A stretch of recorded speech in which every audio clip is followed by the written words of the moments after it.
All right, everyone. Good evening, and welcome 2 days late to the Once Upon a Time season finale of season 4 review of Operation Mongoose Part 1 and Part 2, episodes 21 and 22. Technically, because it's going to be technical and things like that. So this is our review. It's our last Once Upon a Time review until season 5 comes up. We haven't discussed that part. So it's our last review. We've covered every episode of the show almost, except for I think one or two. Not on this channel, but in general. Of this season? Then we haven't done all of them? Yeah. I was away for the Cruella episode. Oh, correct. Okay. Yep. I think that was the only one we missed. Yeah. Yeah. I'm pretty sure that was the only one. I think so. So either way, we covered every episode on your channel, my channel, this channel.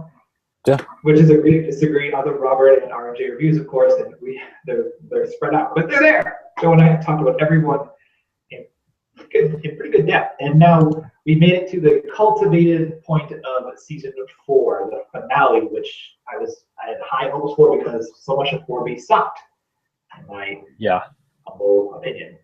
And they knew it, right? They kind of gave up halfway through.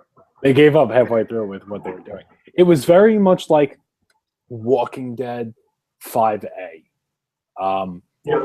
They started with Gareth, that entire thing, dropped it, and then went for the Memorial Hospital storyline. And that's what happened here. They started with Queens of Darkness, and then they dropped it and went into the author. And the Emma was going dark. The whole. Well, that was the theme, I would say, for the half of the season. That was the main theme. Can she? Will she? That. But then that's going to be the main point for 5, right? 5, right. Yeah, for 5A. And we'll get into that. But this half of the season was all over the place. However, it totally was. I mean, I think a big problem with it is the Queens of Darkness were you said the Three Stooges, which I totally agree with, except for Cruella. But when she finally became interesting, they killed her. They got rid of Ursula when she became a little bit interesting, and Maleficent didn't do much.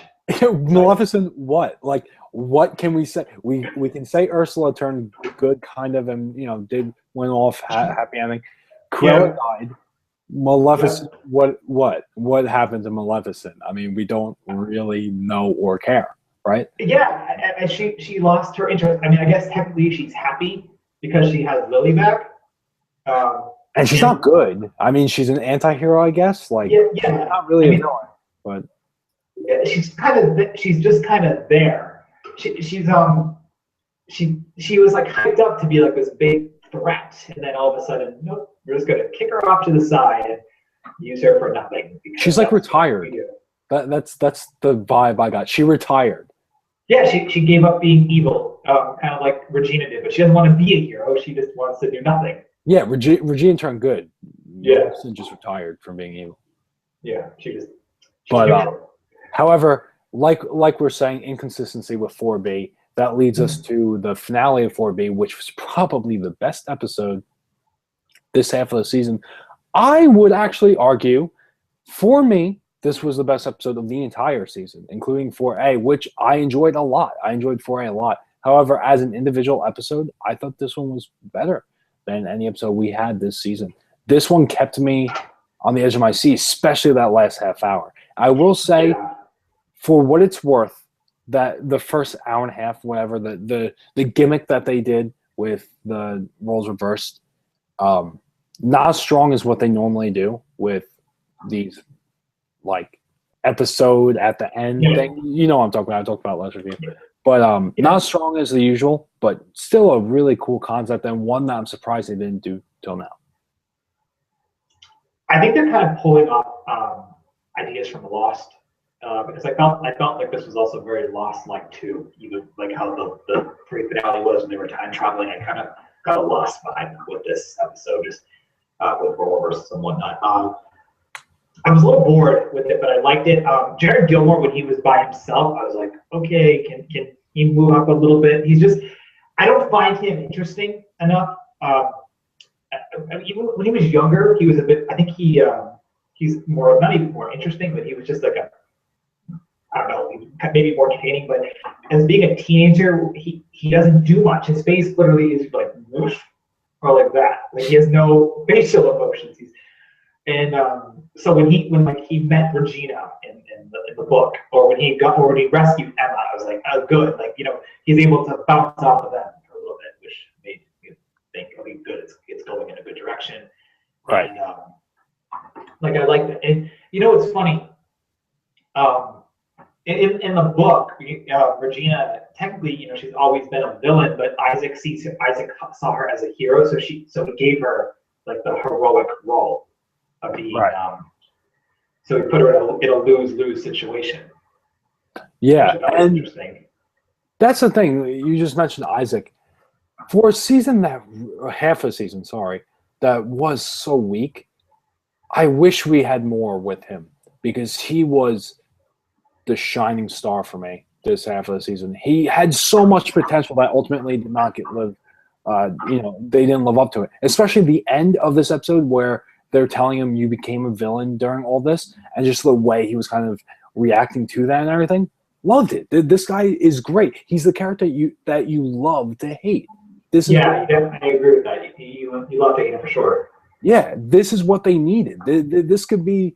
He should be a bigger role, and now I doubt he's going to be in it going forward. Which is powerless. Yeah, because he lost his power. He lost all his power. He's got something special about it. I'm talking about the actor, especially being on this show. He's got something special, a type of charisma that really you want to see more, especially in him portraying this character. He's a weasel, and you love to hate him. And I'm going to miss having that character around. I really am, even though we didn't see him much. I think the problem with the writing with the show is they introduced finding the author in episode 1 of 4, and then they found him in I think it was episode 16 or something like that. Like, it took a long time to pull him out, and I think that might have been a problem too because he wasn't around too much. They could have done the role reversal as a midway through part B. And then even done a different finale because they just took so long to find him, which I think might have been a problem. But they were dealing with Frozen stuff, and they probably didn't want to intersect that. But whatever. I just think he could have been more developed or more interesting had they decided to pull him out earlier instead of The potential was there. The potential was definitely there. It was all in the writing. It had nothing to do with the actor because I thought the actor was fantastic. As to why that character failed, all in the writing. Every character. It's funny. Like I didn't think Jennifer Goodwin could play a villain really well, and like she seems to have fun. Just even her acting was. Oh yeah, even Charming too. He was having fun. They were all, I think, having fun with that. Yeah, I think they like playing the villains. Though I think I like Regina as playing good because I think a lot of Priya might enjoy that more now. I don't know. Right. But I just think when she was acting she being Jennifer was acting all crazy. I was like, that's awesome. Like she's enjoying this because I still hate Snow White, but I like Jennifer Goodwin's acting at that moment. Right. And there's that division, right? That fine line on those differences. However, that's it. This is the end for 4B. What do you think of the final moments? We pretty much we talked about the role reversal. There's not much to talk about. It was fun. We had our fun moments. It was all fake, kind of. You know what I mean? It was fake. They were in a book. I mean, they killed Captain Hook for a minute, and Emma. Like that was a big thing with Emma, actually, which maybe we should discuss in just a second. Is when they killed him. Her reaction was actually pretty good at Jennifer Morrison's part, in my opinion. Even though we all knew it was fake, that he was. She did great this whole episode. I thought she really, for a character, she's portrayed this character as very wooden at many times. Yeah. And this one she kind of just let go many times. Especially, I noticed it early on when we saw her chained up in the tower, and she was just screaming, and that was not something I was expecting from her, and that was very early. And then just from there, we saw her go so many different ways, especially the ending, where she was like kind of crying and screaming at Regina and everything. Like that whole thing. Oh, I love the ending. Yeah. And I kind of, for some reason, and I could be wrong, I thought when she was chained up and also in like a black dress and whatnot, like that meant that was a little bit of like foreshadowing to the end of it for some reason. I could be totally wrong, just like she was in a totally different mindset. Anyway, so yeah, I mean, they break the alternate reality because Regina in like the book was the savior, which is another good thing to put about the evil Regina, the queen. She hates that. She hates the E word. I respect the wishes of the fictional character not to not use the E word for her. And yeah, you know, the only character that I felt didn't do anything, and I think it's maybe because she served her purpose, was Zelina, because she had a temper tantrum when her wedding got interrupted. That was all she did. Yeah, she reminded me a lot of Charming's ex-wife, or not? Was it ex-wife or ex-fiance, whatever it was? But It was his wife, Abigail. Yeah. Yeah, that's who she reminded me of in this episode. She was Yeah. I was like, oh, come on! Like, she could be so. You could do so. You could have given her like such a different happy. I don't even know. But like, she's like, she ruined my day. I'm like, really? Like, you have to make her that much of a brat? Like, she's the Wicked Witch. The gimmick there was that Regina was still ruining her day, which is pretty much the reason why she was so evil, was because Regina ruined this, Regina ruined that, Regina ruined her life. So that was pretty much the gimmick there. Right, even though you and I both know Regina technically didn't ruin anything, at least not on purpose. Right. I mean, that's what they were, that's her defense, the whole thing. But that was Zelina's kind of intentions for what she did in season 3. So now that was just made to, Right. But I do admit, I liked that even in her happy ending, she was still wicked because her skin started to turn back to green. I like that. I did like that little touch. But either way, they get out of the book. No one is dead, and everyone is happy for a minute. And then we get into the last 30 minutes of the episode, and I was so happy that it wasn't like the 3 finale where they got out of the time portal, and then it ended pretty much with Elsa coming out. So here it was. We had a long time. Yeah, you had more time, which I was happy about. And so Rumpelstiltskin is dying, or he was about to die. And as Joe called him in a text, he called him Mickey Mouse, the apprentice. Yeah, Mickey Mouse. The character is basically Mickey Mouse in Fantasia, right? So yeah, he represents him. Yeah. Right, and he got turned into a mouse. So it's there. We all are supposed to know and realize that he is Mickey Mouse. So I just call him Mickey Mouse. Did they even say his name besides the apprentice? No. You honestly, giving him the name Mickey actually makes him more interesting. Yeah, we'll call him Mickey for the purpose of this review. Sure. He was awesome. Another character that could have had so much more, and they didn't give it to him. He's not dead. By the way, he's not dead, by the way. I rewatched that part. He did not die. He's knocked out. Are you sure? Because he said, find Merlin, and then kind of went out. So I think what I got from that is he's dead. Oh, see, I didn't think he died. I thought he's dying words because he tells them what to do. He tells them, find Merlin. Or, if he was just going to be knocked out, he was going to be like, wait till I wake up. I'm going to go to sleep now, okay? Then as soon as I wake up tomorrow, we're finding Merlin. That's not even that funny, but Jesus, like, wait till thank you. That was great. But he was a great character. Him and Matt could have had so much more. Both of those actors were great in their roles. I wish they had more than they were given. I wish this whole half of the season was the 2 of them instead of the 3 Stooges early on. I mean, the 3 Stooges were unfortunately waste of characters. When he had the demon go inside of him, did you also say Evil Mickey out loud? Because I'm like, season 5, Evil Mickey, let's do this. I did not say Evil Mickey, no, I did not. However, I went, yes, my theory is correct from last week when we talked about Mother. Yeah. Do you remember what I said? No. Of course you don't. I said that the Dark One's like the dark power inside him is alive. It's its own Right, I remember that. Yeah. That was it. That was it, and that confirmed to be true. That was my theory, that it's like its own entity, that it possesses someone and then kind of takes on that form. Right. I was expecting it to end with the way these always end. It sets up the villain for the next half of the season, and it did that. It did that in a very different way. But I was expecting as soon as it went to Mickey, I was expecting Evil Mickey for. Yeah. That would have been an interesting way to confirm that. But also, by the way, for anyone who watches this at a later time, Merlin is going to be the wizard or the sorcerer. So we're going to Camelot. Which is awesome.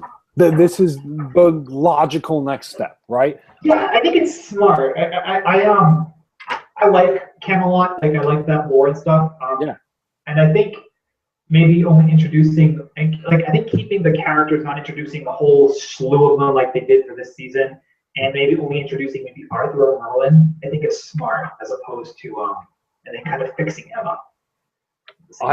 I know a lot of people, including us, were kind of expecting Yen Sid to be the one, and I'm glad that it's not, because Merlin is just another character, and while Yen Sid is pretty much a character, he's like a god in many ways. Yeah, because he's Disney. He's Disney, right? Yen Sid is Disney backwards. So I'm glad that it's not him and it's someone more grounded.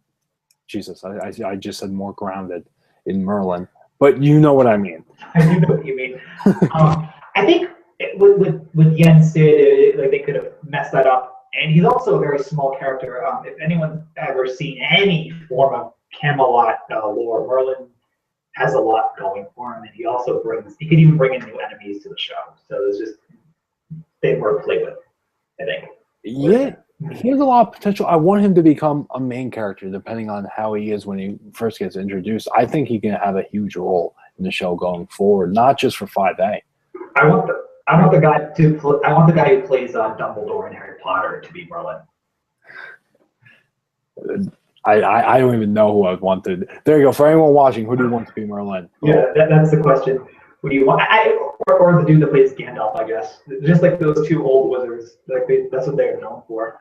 Either way, so the final moments of the episode, the Dark One, Mr. Gold, Rumpelstiltskin is removed, or the dark essence is removed from him, and it goes out into the town after it kills the Sorcerer's Apprentice. So I think he's possibly in a coma. The Rumpelstiltskin for sure is in a coma. He's comatose right now. Which is great. I love that for him because you've had a lot of problems with Rumple as a character. I have, but my problems with him were him reverting back to being a villain, and now that he has no darkness in him, I might like him again because now he'll just be good. Right, and I'm so glad because we'll still have him evil in the flashbacks and everything, but it'll be great. Yeah, I'm fine with that. I'm fine with him being evil when he was evil, but in the present, Well, I'm saying we'll still see that side of him because he does so well with that. But it's going to be just so refreshing to see him just good as a character. No more, because for a long time he's kind of been this will he, won't he kind of deal. And it was kind of getting played, I would say, with 4B. And they had, with 4B ending, they had to have done something definitive, right? Kill him. Make a good, kill him, make him villain forever. Yeah. Well, even villain forever is still like, where's he going to go from here? Because he was kind of in. It's difficult to say who the main villain was for 4B because then the author kind of became the villain. But Rumple was pretty much the focal point for everything. So he was a main antagonist for half the season. He was worse than the Snow Queen. He was worse than her. Exactly. So something definitive had to have happened to him, and it did. And that's great. And I'm so intrigued with especially him going forward.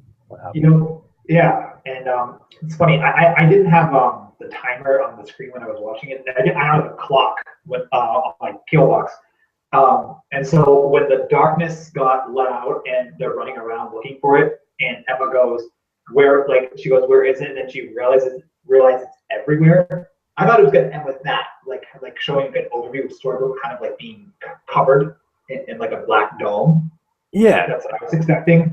And that could. then, yeah, I mean, then because then they could have established maybe the essence being its own problem.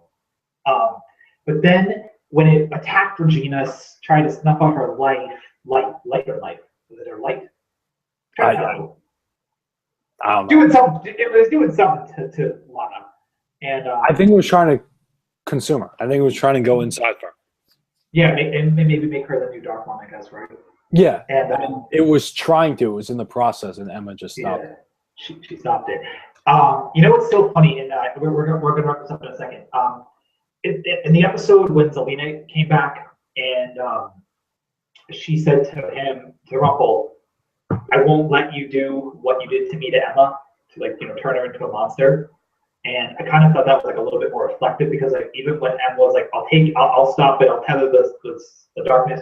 She's like, don't do it. Like she still didn't want Rumpelstiltskin inadvertently to do it to make Emma evil, and then that's how it happened. I just thought, she really does care about her. Yeah, and that was really touching. That Regina getting consumed and Emma saying, "No, you've worked too hard for this," and sacrificing herself. And then she becomes the Dark One, or we assume she's the Dark One, and then the dagger drops, and it says. Oh yeah, we know. We know she is, and the dagger drops. That's all we need to know. That's the hook for the next season. She's a new. I just think it's going to be interesting because I feel like she's going to have a lot of conflict with that because of her like inept ability to be light and how she only uses light magic. So I feel like she's going to have a lot of internal conflicts in her head. Well, what was it? The prophecy, was that what it is? That she could have been evil? Yeah. Was there a prophecy? It is in many ways correct now because she is evil right now. So not by her choice, but that's the way the cookie crumbled here. What a great send off though for the next season. I'm scared that it's gonna be like Rumple and she's gonna be like a character that interacts with these other characters, and that she'll come back and they'll know she's a Dark One, but she'll try to like still live in the town, and something will happen with Hook, and it'll be like she's being mean to me or something, and I'm scared they're gonna go that route because they all saw what happened. They know she's evil, so don't establish that. Like make her out to be bad. Yeah, and try to get it, and like leave her alone and try to get a way to fix her. Like Rumple was very like on the line, and he could interact with these characters, and he could live in the town, and that happened for a long time. That shouldn't be what happens here. This is much more drastic. She needs to be full out evil. Yeah. So that's how 4 ended it. On to 5 and the fall. Can't believe we finished on time. Yeah. Been a long season, but we made it, everyone. We made it to the end of it. We covered 20 episodes. Well, I think 2021, by the way. We covered who knows? We did a lot. And for everyone who ever watches this, and I hope people do because we're trying to make RNG reviews a cool, awesome channel. This is what made Joe and I friends, this show. Boom. So thank you for no one who's watching, but thank you for those who watch at a later time. I appreciate that. And good night. We're out of here, guys. Bye.